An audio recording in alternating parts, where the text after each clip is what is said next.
Hello, hello. So we're live now. Welcome, Jamie, to the conversation. Soon we'll be having as well Fernanda and Anna with us. Welcome, everyone that is watching. This is Key Learnings to Launch an NFT Collection. And for us in WEYU Academy, this is one of the most important topics because we're also demystifying how NFTs can be used in many types of use cases, not just one or two, not just artists, but not just like to open up that creativity on how these technology can be placed for service for good. So let's start with with Jamie first, of course. So Jamie, welcome to this conversation. Thank you so much for being here today. No, thank you for having me. It's been looking forward to this all week, so honored to be here. Thank you. So please let us know a little bit about yourself. Yeah, of course. I'll take you back a bit further just to before I got into Web3. So I've been into Web3 and NFTs for about a couple of years now. Before that, I've grown up in and around the music industry, music business, and I've grown up in and around the radio stations and media outlets. And then I got to a stage where I felt like I really wanted to branch out on my own. So I started a project and community called Vinyl Chapters. And this basically started off as I would get people to hold up a record, and then they tell me a bit about why they chose that record. And then I take a photo and add it onto social media and a website. And this just grew a really fascinating community. And just like in Web3, it just gave me that process of loving people's stories, finding out the stories behind the music. And it could really relate to Web3 at the moment with everything that we do at the moment. So that was a fantastic way to start off. And that gradually grew into more of an online magazine and website. And I started writing more about music and technology. And that's what ultimately led me to Web3 and NFTs. I got to a stage where I purchased my first NFT, which was a Kings of Leon vinyl record, physical digital drop, which was a couple of years ago. And it was like one of its kind. It was kind of setting the trend for this physical and digital connections during NFTs. And so, yeah, I purchased it. I wrote an article about it for Vinyl Chapters and my audience. I'm just taking them through what NFTs are, what Web3 is, how the purchase went for me, all the good points and bad points, because at that time the NFTs were in the very early stages and there was lots of bits and pieces that didn't work as well as they do now. And yeah, the article did really well. And it's got picked up some quotes by the BBC website. And then I started throwing myself in deeper, learning everything I could, connecting with everyone I can, especially through LinkedIn. And that really got me involved with the founder of Real Nifty, who had just founded the company a couple of years ago. So we both found ourselves on the same wavelength when it came to the physical and digital products and how we can combine them and make that combination really work a lot better than it did. And to do this, we started Real Nifty as an NFT agency for the physical and digital, really helping creators out there and businesses plan out their NFT projects, strategize and build and leverage our development and marketing teams to really, build those NFT projects and get them out there in the world and make them the best they could be. And over time, we also wanted from the start to be a marketplace, an NFT marketplace, and we're actually very excited to be launching our physical digital marketplace in a couple of weeks' time, which focuses primarily on fine art, but also we're looking to expanding into fashion, collectibles, and music. So there's lots going on, and we've got these embedded logistics solutions that hasn't been done before. So we're very excited at the moment. Oh, I think you're on mute, Daniel. Can you hear me now? Yep. Yeah, okay, great. I was saying that yes, so much going on and I admire you greatly. Like I've seen you move through different use cases, through your passions, and that's also why I love having you here. As we were speaking off stage before, I think that one of the brightest things of NFTs today is that, and that's also I love the why all of you three are here. It's because there's so much creativity on how to use the technology itself, that demystifying that it has two on like one or two basic use cases, because there have been the ones that have been the used more right now. It's great. Like it's something that really moves my soul and my passion of making good use of tech. So congratulations on that, and we'll go a little bit back on your story later on. Let's welcome next the amazing Anna. Anna, thank you so much for being here with us today. Please let us know a little bit about your story. Great to meet everyone. Hey, Daniela, and good to see you, Jamie. So some new friends and old friends as well. Good to see you here as well. So my name is Anna Stoilova, and I am co-founder of Rogue Fox Guilds, which is very soon to be rebranded to Rogues, to be more broader and include all sorts of characters. So essentially, yeah, my story is that I have been involved in Rogues for as a co-founder, right, from the beginning, since about November last year. So it's coming to a year. And it's been a phenomenal journey for me in Web3. I really love a lot of it, with all the excitement and the dynamic elements that come with it. So it's been a wild journey for me. And essentially, Rogues is a Web3 blockchain game, a post-apocalyptic social game on the blockchain. And my story is actually that I've been wanting to come into and be a game creator since from about 2016. But it has been a little bit difficult to do this in a traditional Web2 world before the Web3 world started to allow a lot more people to be creators. And I remember at the time, back in 2016, right? I wanted to get more into gaming, but I always thought that creating a game, this is something super difficult, requires a lot of money, a lot of connections, a lot of it's a very difficult field to get into.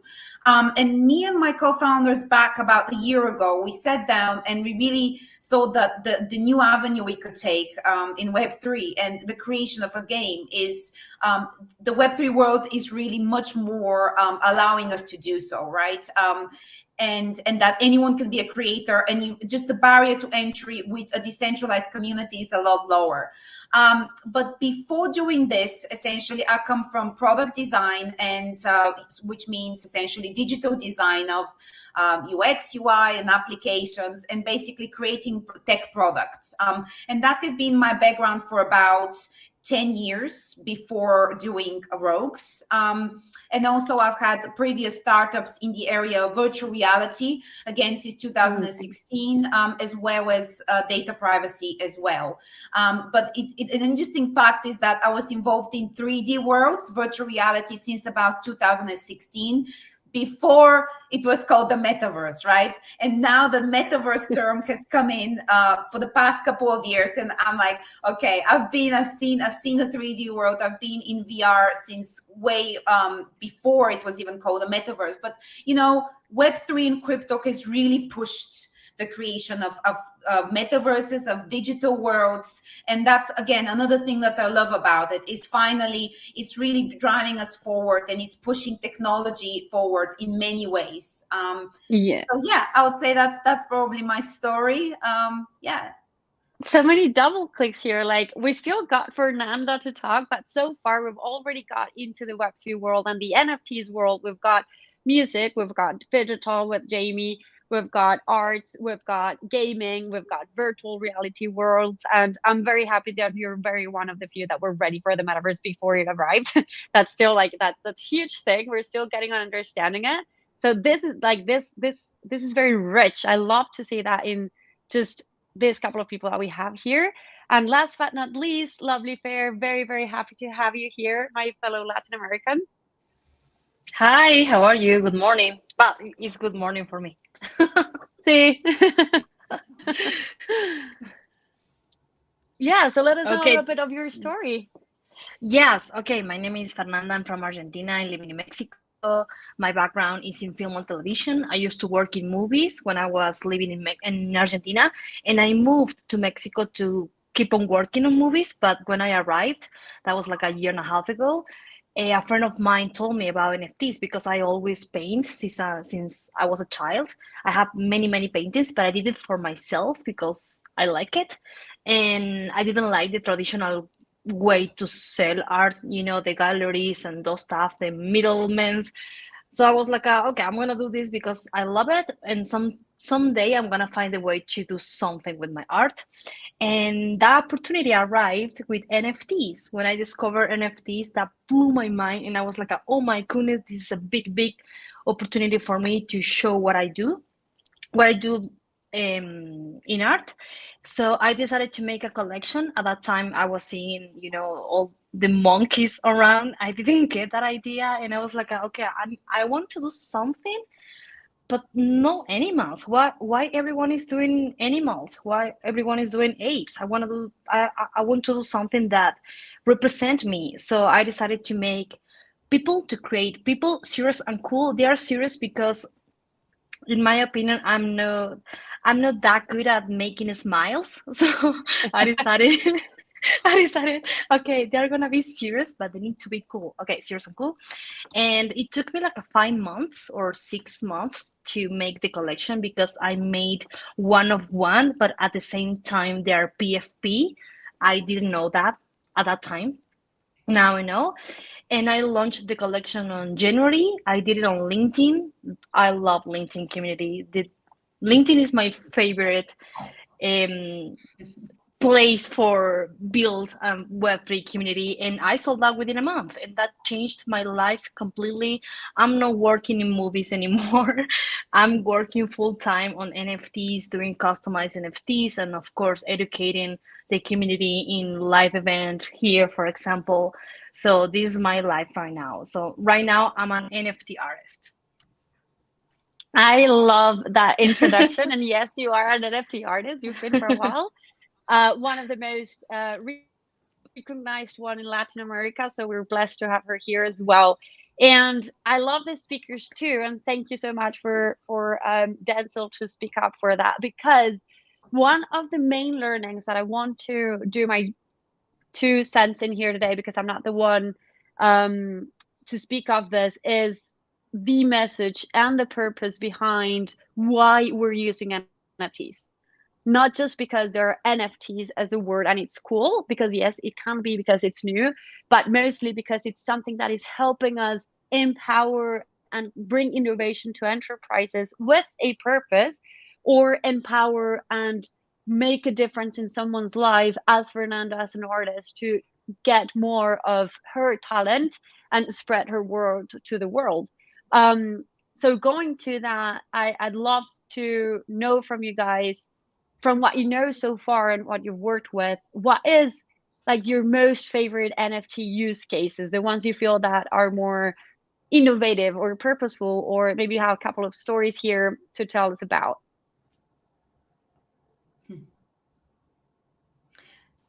Would you say that this is from our own experience, or just having seen other projects and other campaigns? Well, if it's your choice. If you like to talk about your experience, more than welcome. If you feel open to showcase a project that you thought was very innovative, more than welcome. The most important thing is that it adds value to learn. Okay, I can start because I've got one very dear to my heart use case.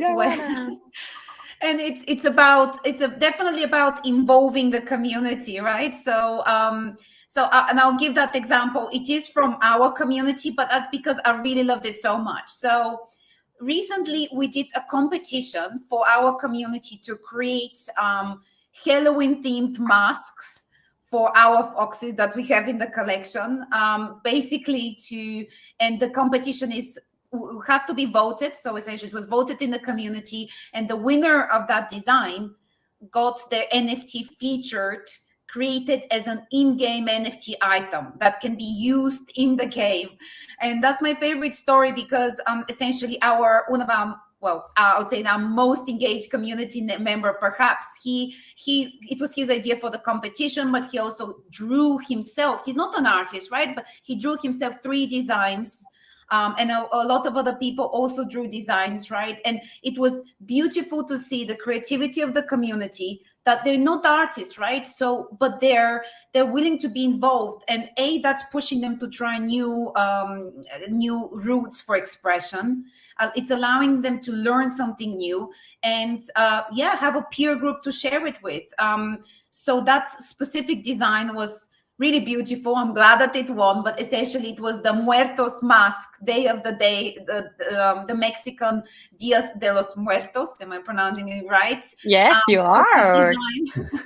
Hopefully, yes. So we called it Muertos mask, and we did this as an NFT that can be used now in the game. And that's the beauty for me in Web3. Creators are no longer creators that have a lot of the experts in the field. The creators can be within the community, and NFTs allow us to utilize them and bring everyone in, and everyone can become a creator.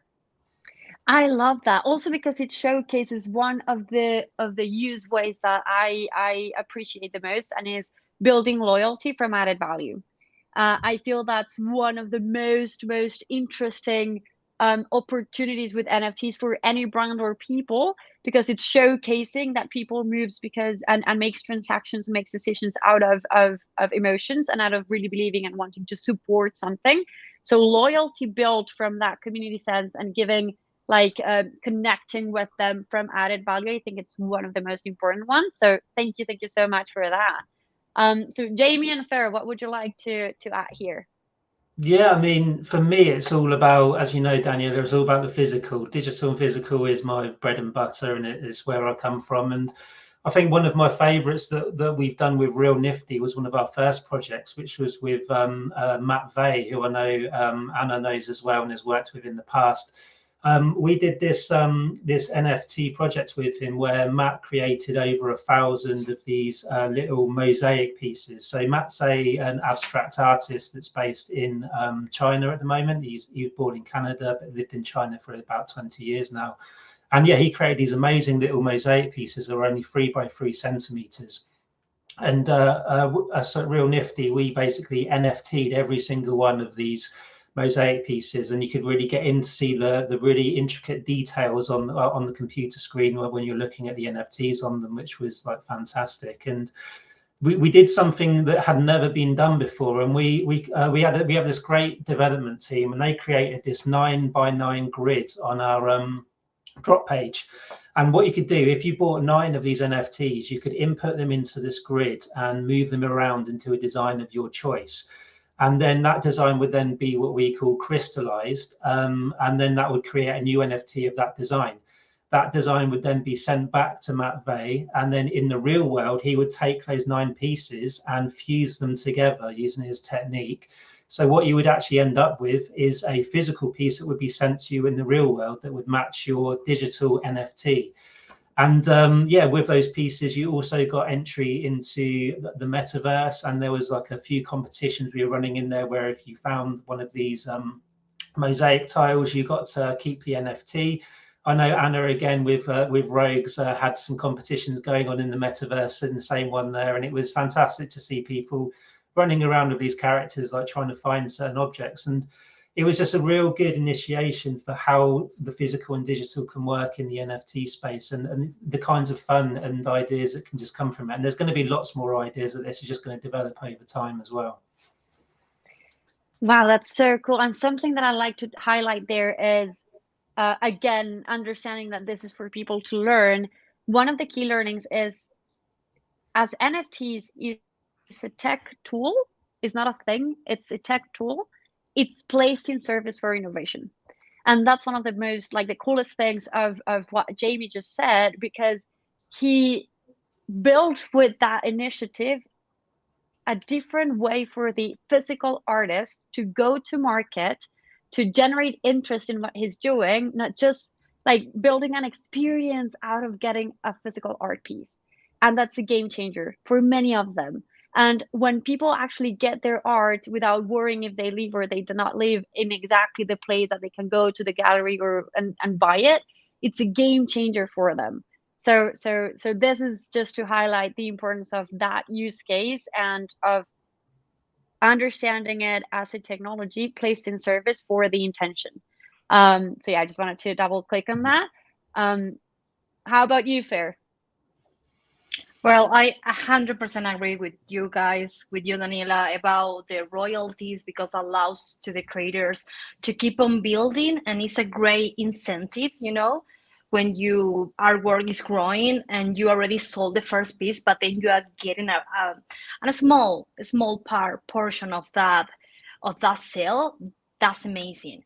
And I agree with you because you are saying about the innovation, the sky's the limit here.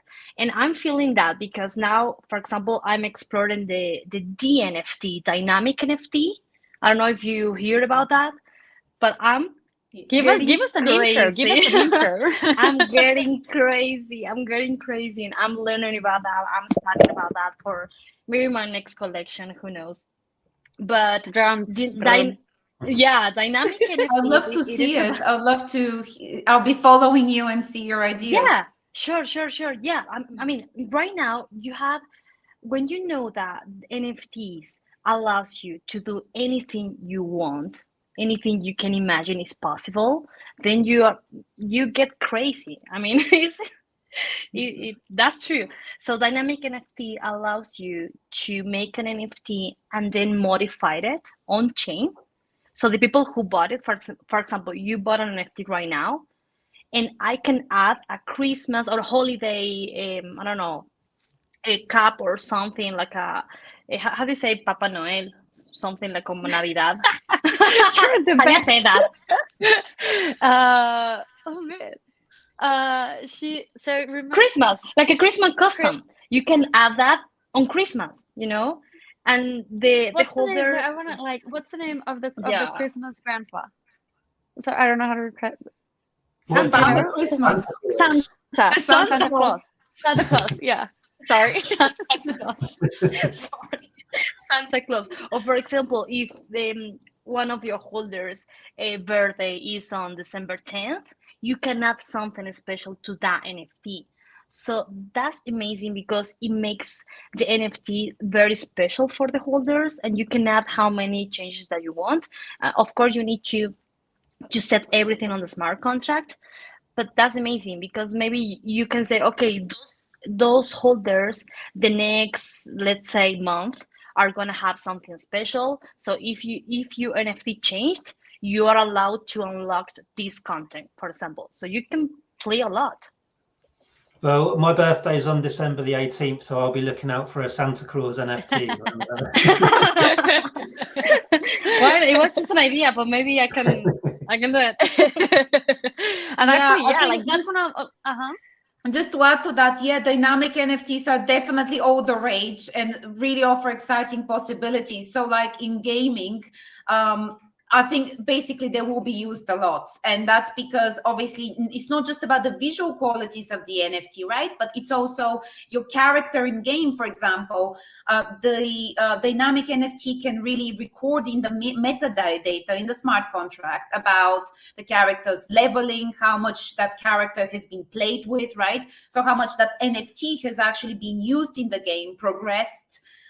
So essentially in gaming, in blockchain gaming, dynamic NFTs are really hot topic and really talked about a lot as well. Wow, that is very interesting also. And if I'm understanding it well, to understand a lot of if I'm a Web2 company that I don't really like to call them that way, but that I'm wanting to transition to this, maybe I could use, and let me know if I'm getting this right, I could use dynamic NFTs to actually understand better my customer engagement, what they like or don't like as they engage the NFT information, like the NFT tracks information and can tell us about that as the gaming situation, right?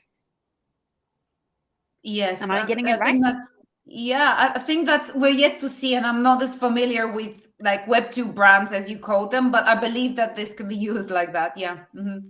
And this is something very new. This is something very, very new. People in WEYU Academy are getting brand new information. Dynamic NFTs. The alpha. The alpha. And I'm not sure if you can do it on every blockchain. I read about Chainlink, but I'm not sure if you can do it on Ethereum.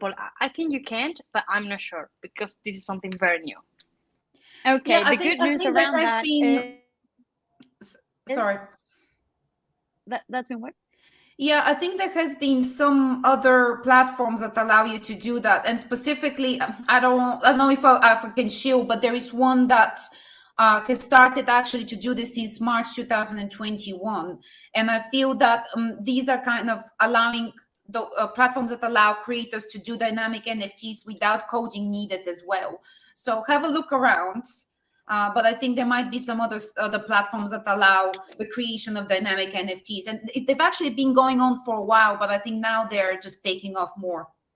Yeah, and I think that's a That's good point. I amazing. think it's going to be like the usability, which is going to like move the industry forward, and when people can actually use blockchain technology, and they're not even realizing they're using it, which has started very recently with like the Reddit avatars. So the platform, social platform Reddit, has recently released a lot of avatars, and you don't really know you're using blockchain because it's all hidden in the background, and those have that. really sold so well, and it's because people aren't scared of it. They want to get involved Yeah. and see how it all works without having all these crazy technical terms that only people in the industry know. So it's been fantastic.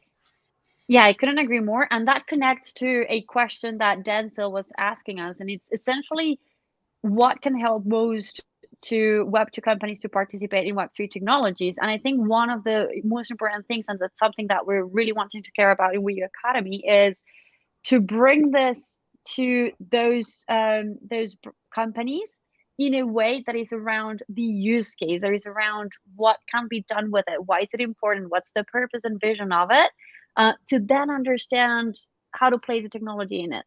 Because the other way around feels far, feels difficult, and closes up the creativity because it feels like, yeah, it might not be for me.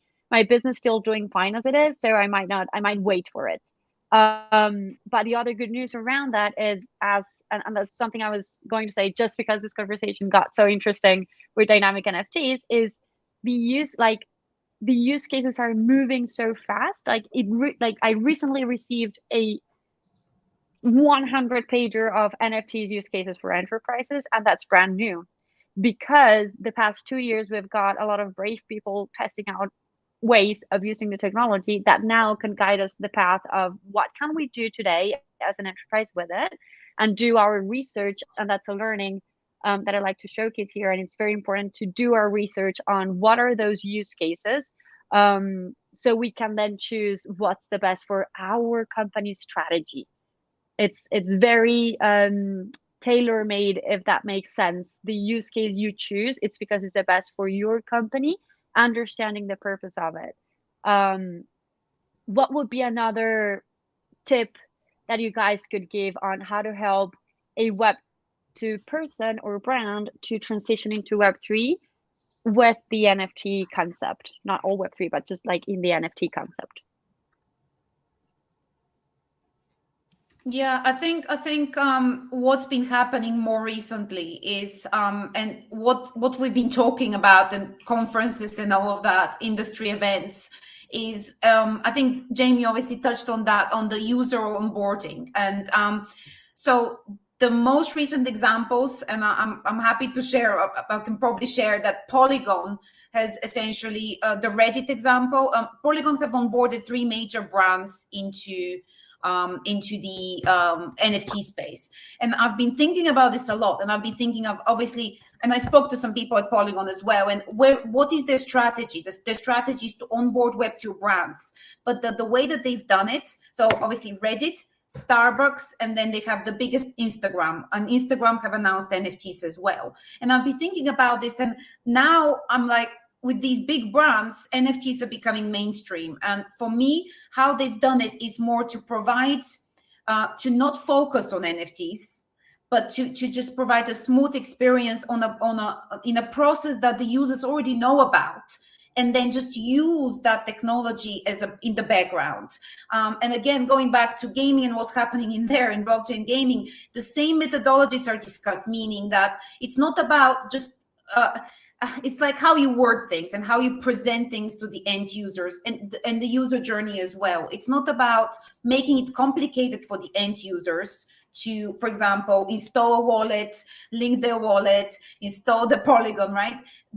What's happening is, and trust me, I've had hours trying to explain to users and is it the user's fault that the system is quite complicated, right? I've spent so much time trying to help people, but the blockchain technology itself still has ways to improve around onboarding. So what we're seeing is these tools that allow the seamless transition for the user from wanting to use a service to actually having a wallet, having NFTs in that wallet, and we're seeing these tools making everything almost invisible. So a new user would come to a website, they'll do whatever they need to do, whether it's gaming or any other use of the technology, and they'll end up with having an NFT. But they don't need to spend 20 minutes or an hour installing a wallet first to get that NFT. So what we call this is essentially easier user onboarding and easy transitioning. And I think the industry at this point agrees that this is the only way forward to really onboard everyone. The 7 billion people on the planet, is to really make it easy for them to use. I agree, and I think merging that with what we already have in Web 2, which means I really admired, for example, the Starbucks use case that they allowed credit card, and they weren't even talking about NFTs. It was just like point system with a membership card that you could buy with credit card, and that's lovely enough for the ones wanting to use it.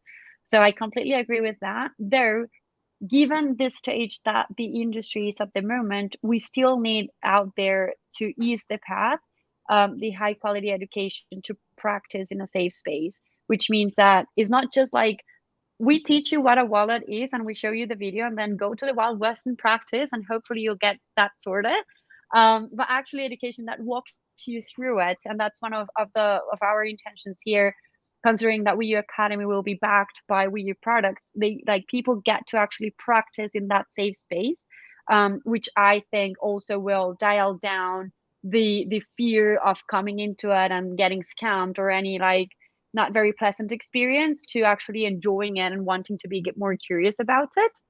And there's another thing that I feel is highly important here, which is storytelling.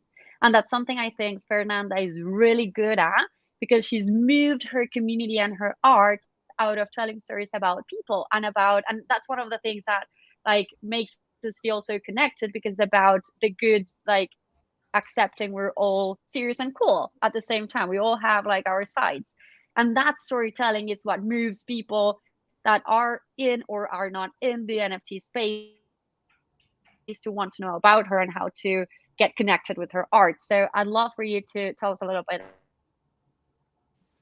Yeah, sure. Actually, when I thought about the collection about serious and cool characters, I thought, okay, they are gonna be serious, but they need to be cool. And the coolest part is their personality.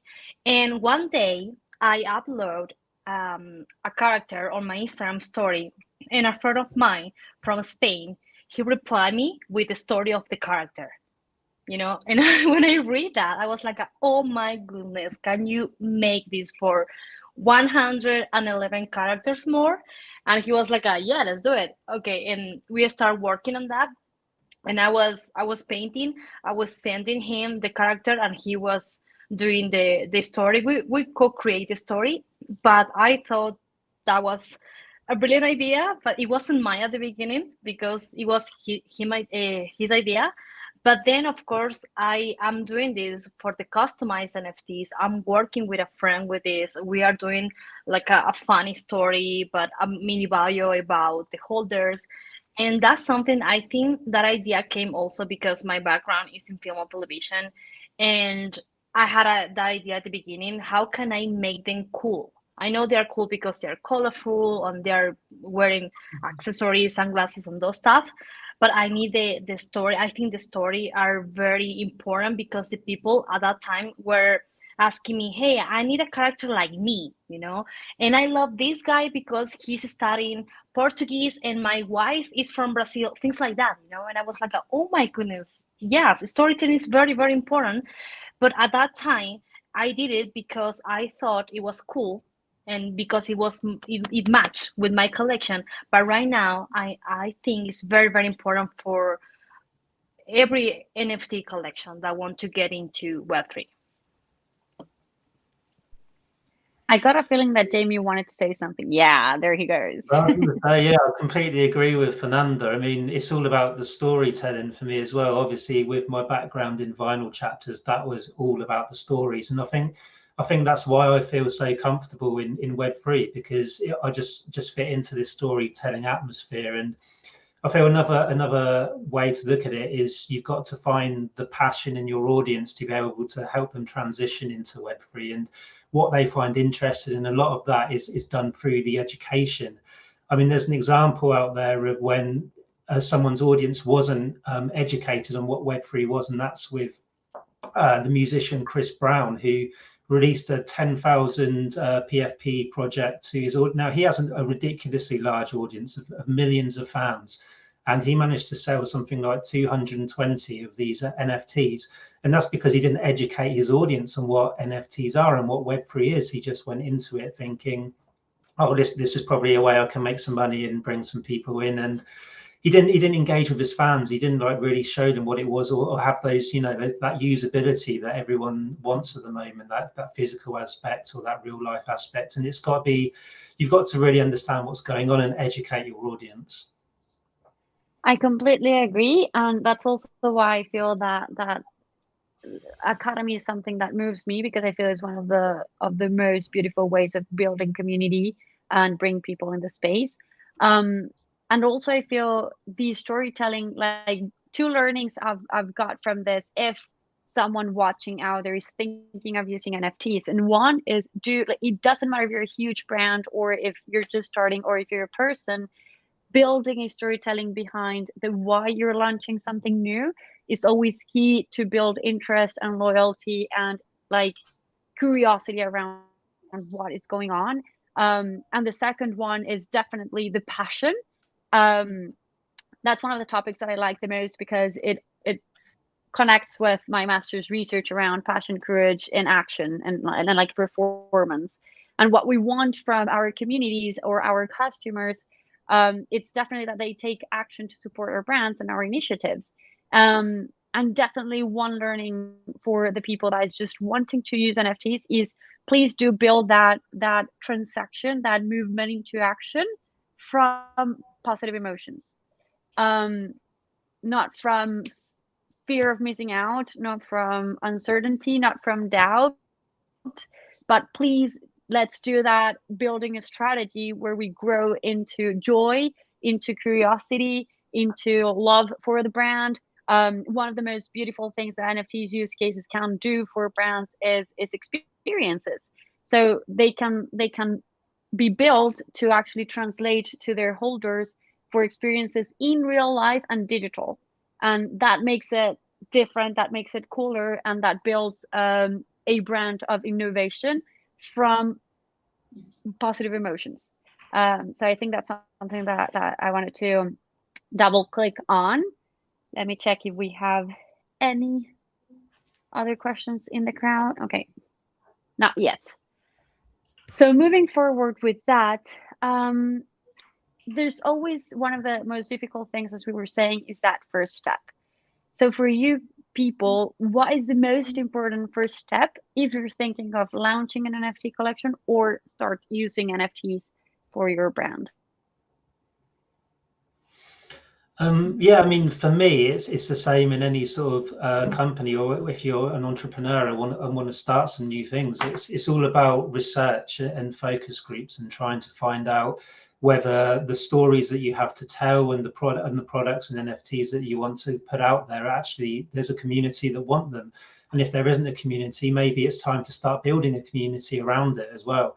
So I think that's, for some people, it feels very Web2, but research and even focus groups. I think focus groups have been fantastic for me personally, for building our Real Nifty marketplace. I've spoken to so many people, just asking their opinions, people in the Web2 industry, people in the Web3 industry already. I've sat down on Zoom calls just with a bunch of people to ask ideas and say, what do you think of this? Do you think this is a good idea? And they would give me feedback about what we want. And I mean, that's led to us really making sure we have those logistics solutions, for example, in the marketplace, which hasn't been done before. So people can literally have the physical items delivered straight away through the marketplace.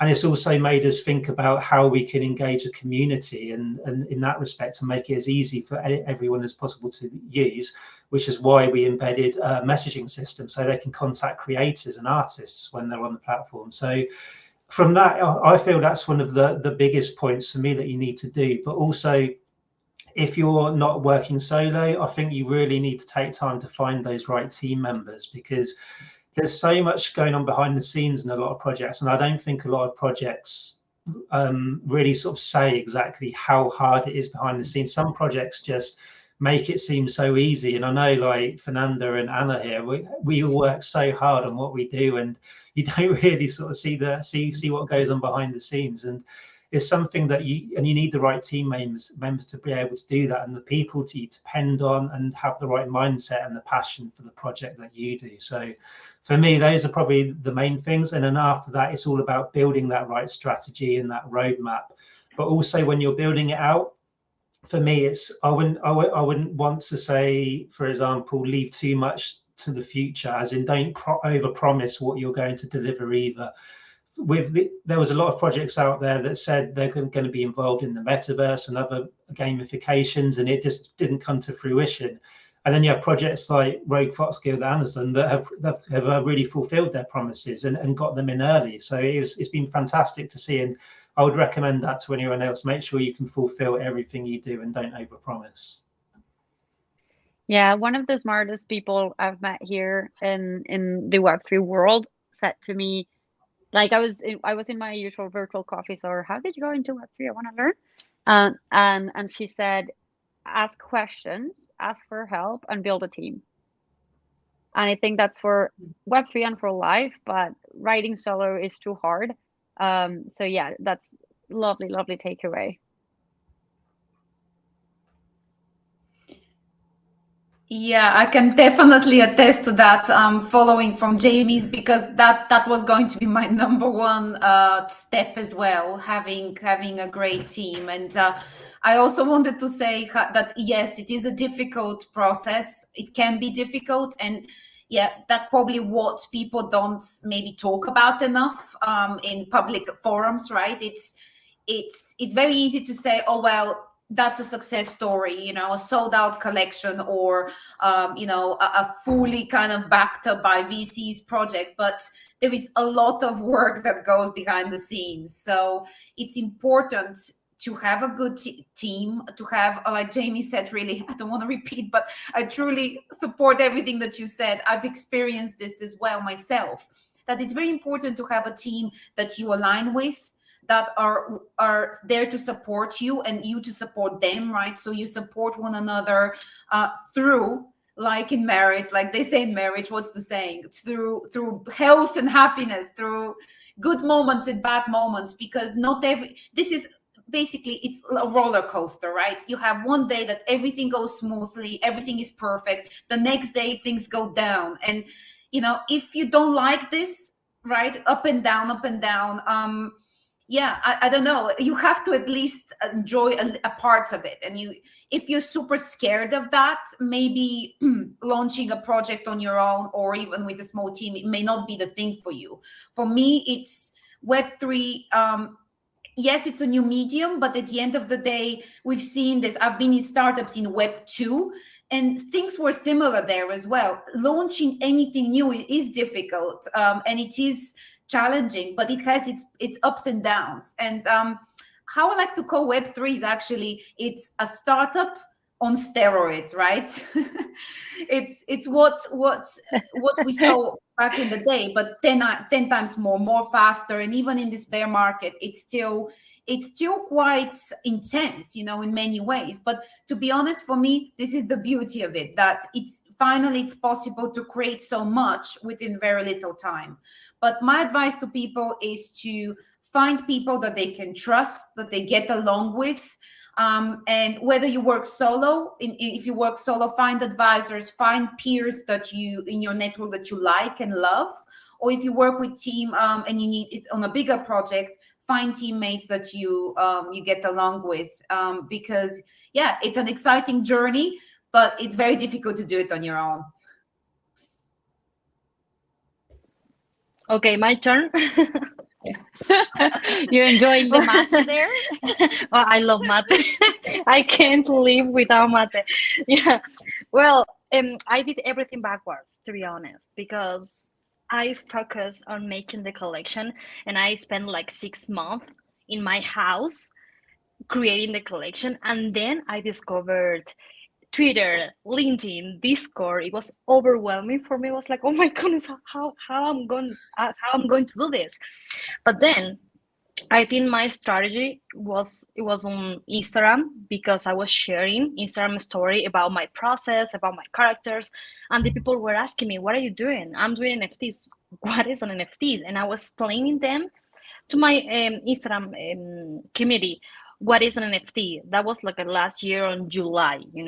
So the people were getting interest about NFTs, and they were my first buyers. 15 of them, they were my friends. And then Lisa Bayer, she's a journalist from Miami. She invited me to an event, Female Disruptor, with Kathy Huckle, names like that. I had no idea at that time. And that event helped me to get into LinkedIn. And then I started my journey on LinkedIn. But I think my first collector were from Instagram, and they were my friends, and they support me because they were like seeing my Instagram story almost every day, and they knew that I was working very, very hard for this. So I did everything backward, because I started with the collection and then I built the community. But if I need to give an advice, do both at the same time. Do Yeah. Twitter, go to Twitter Spaces, post on LinkedIn, comment or other post about people that you are interested on. And I think that's the way to do it. But step by step, I do not DM the people, "Hey, this is my collection. Do you want to buy one NFT?" No, that's not the right way. So yeah, it's just a step by step, and feel passionate about what are you doing, because it is about energy also. Yes, And I know that you love completely that. agree. Yeah. Yes, energy. Yeah. But definitely, and I was thinking, like, if I was a business and I'm thinking of training my team around this to see what innovation happens out of it, I would definitely motivate them, understanding that we're open to relearn, learn, and be open for change, because maybe the technology will change after we trained about it, and that's okay. And this is something very nice that I believe it's very important that Jared is saying. And it's said that once blockchain becomes more normal, it will not be something talked about, only used. And that's something that we do believe in. We believe more in those use cases, and in motivating around that. So I think that's like brilliant first steps you've said.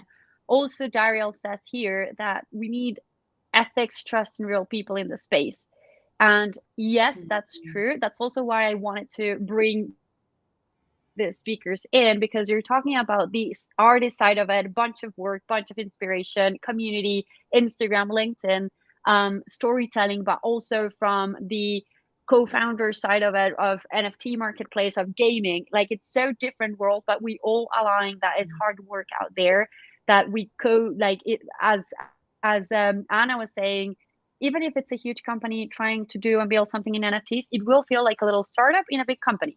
It always feels like something new and something that we are all making a bet out of it. And and that support spirit is one of the most beautiful experiences that you get to have when you decide with a team and when you're supported by a community to start something new. Because in failures where you actually see them wanting to support you to just relearn and try again, and it's like, society speaking, is lovely to see that.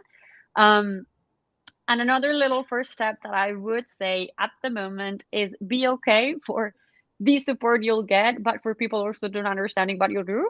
Like, my family and friends still don't understand what I do, but they support. And I think that's something that it's nice enough. I was joking the other day at an event with someone, saying that when you're coming into the NFT space, we hope to see more moms and dads coming into the events, like more people that wants to support the new generations, wants to support change, though they do not understanding, for helping them understand. But yeah, like, that's something I think it's sometimes when it feels that you're wanting to launch something that nobody understands, it might feel insecure. But it's fine. It's fine. And that's why education is so important for this. And well, this one is key one as well. And is, what is a key don't when creating your first NFT use case? Like, please do not do this.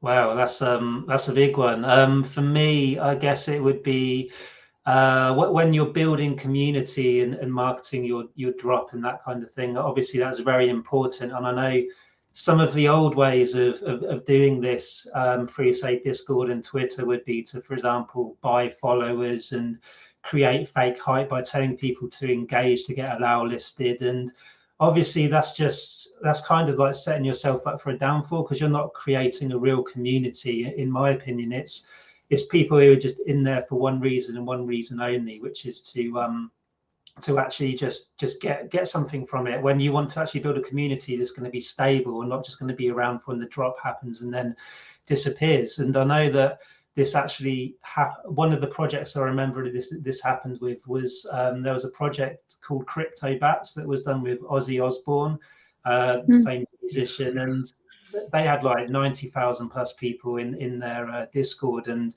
again, they did this kind of fake hype cycle. And as soon as the project dropped, I mean, the count of community just disappeared and no one was bothering to do anything, and it just completely fell flat on its face. So I guess my point would be just be very true for yourself. And if you're the head of a community, like all of us here, like show yourself, be out there like we're doing now, speak to people, be part of that community. And as we've all been attesting to, it's all about your story behind the project. That's what people want.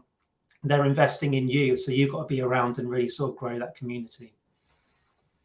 Yeah, I want to ask you something there, and out of curiosity, and is, there's a lot of push out there for community, and it's all about community, and community is the best for NFTs, which I believe community is very, very, very important. Sometimes I think that depending on the use case and on the strategy and on the purpose, there's a difference between community and audience of what you want to build for the use case. So I don't know if like, what would be your take on that? Like, is it all about community, or it does make sense to make a difference depending on the strategy?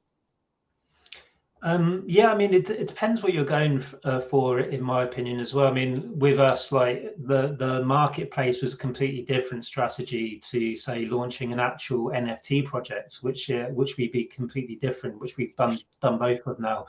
And obviously, with a marketplace, you need to really sort of invest in those collectors, and not just the community, but the art community.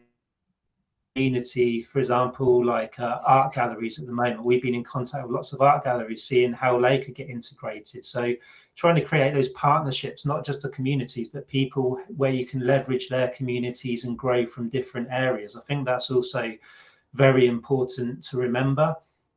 And I guess on top of that, it's always a good idea to ask questions of your peers and see what direction you think you should go onto them. I think it's all about just being honest and out there, and really sort of getting to know everyone around you, whether it's in a business sense or a fun sense or a creative sense. It's just trying to amalgamate everything that you have, I think, in my opinion. Thank you. Fer and Dana, what would be your please don't? Well, I will start.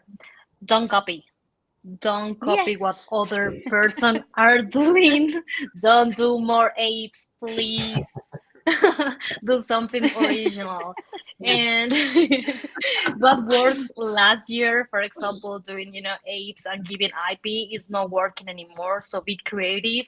And I 100% agree with Jamie about do not buy followers, so do not pay ads, because it is about build a community, but in an organic way. Because if you pay, followers, then you are gonna sold out, and then the collection is gonna go down immediately.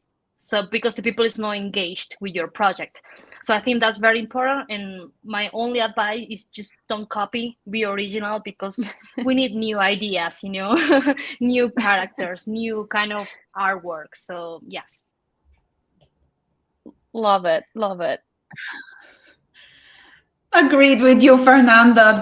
The whole thing of copying, it's crazy that yeah, the same. Completely agreed. If this was Twitter, I Okay. would be bumping hearts like, "Yee." It's crazy how it can happen. But this is November 2022. And can I just say, don't rug pull, okay? So I think agreed with all these points, and yes, absolutely about hyping the community, but also don't look at this. It's just don't rug pull, for God's sake. Don't think about it. It is crazy that apparently still happens, mismanagement of funds and all of that, and I'm shocked that it still happens. And even it's crazy for me that a community member would tell me that there's some projects that still don't have doxed founders, that still kind of do this rug pulling, offering Lamborghinis and all of that. So I think it's a lot less these days in a bear market, but you've got to I think it's important to say the trust and really for you as a founder, thinking about the long term and actually doing what you do as an NFT project for loving what you do and maybe supporting yourself versus financial motivation is probably where you should start from. Like at the end of the day, of course, it is a commercial endeavor, but just seeing people approaching the NFT world more from a purely selfish commercial perspective, it's just not good for you as a founder, or it's not good for any of us in the industry that we're trying to build something because we love what we're doing in the long term. So and then finally, I would say going back to what Jamie said, don't overpromise, underdeliver. And actually, we were told about this from our community as well. I think trust and reliability go a long way. So just think about what you can realistically deliver, and always is better to pleasantly surprise people than disappoint. So just be I realistic. completely agree. And one of the beautiful things about this is that community is patient when they trust. They rather wait for something great than be pushed into a lot of things that may not add value. And they're patient, even if they seem silent when something great comes out again, they're there, and it's beautiful to see. My please don't would just be, please do not launch an NFT or start building on it without a clear, at least middle term plan. What's going to happen after the launch? What's actually going to happen after launch? Purpose, vision, the impact you're creating, the awareness of the impact you're creating, and how will you receive feedback, and how will you give appreciation to your team, to your community, and feedback from your team and your community. Because I think it's more important quality over quantity, even if you're a big brand coming to the space, or if you're building from scratch in the space. It's better to have, as Anna was saying, and that's something that Fernanda also does very brightly, and Jamie, they do not have a 10,000 collection of something. They have a bright collection of a number that makes sense because of the people that they want to give add value to, and the purpose of it. So I think all of that is just meant to be brightly used with higher purpose, with positive impact. And thank you everyone for being here for almost an hour. We always appreciate you greatly. I love the speakers that we have today. And I don't know if any of you three or all three would like to give some closing words. For me, it's just been fantastic space. So thanks for inviting me along, and it's been great joining with Fernanda and Anna again. We've known each other for quite a while now. I guess we're in the space, just linking up now and again, and it's great to actually be in a room with everyone. So thanks, and thanks everyone at WEYU Academy. Thanks from me as well. It's been great to see you again, all, and meet you, Fernanda. And and I want to thank the audience for being here and learning about the NFTs, learning about Web3 in this very, how can I say, bear market or not. Obviously we are believers, and more than that, this industry has a bright future, and thank you for wanting to learn more and educating yourselves in the audience, and being open to new ideas. Yes, I agree with you, Anna, because we are here building it even in the bear market. So that's very valuable. And thank you, Daniela, because I saw you when you started, like, I don't know, 5 or 6 months ago. And look at you, where are you now? So yeah. So thank you. Thank you for build this community, for be here building and giving education for all the attendees. So thank you very much. Well, LFG people, see you soon. Thank you so much for being here.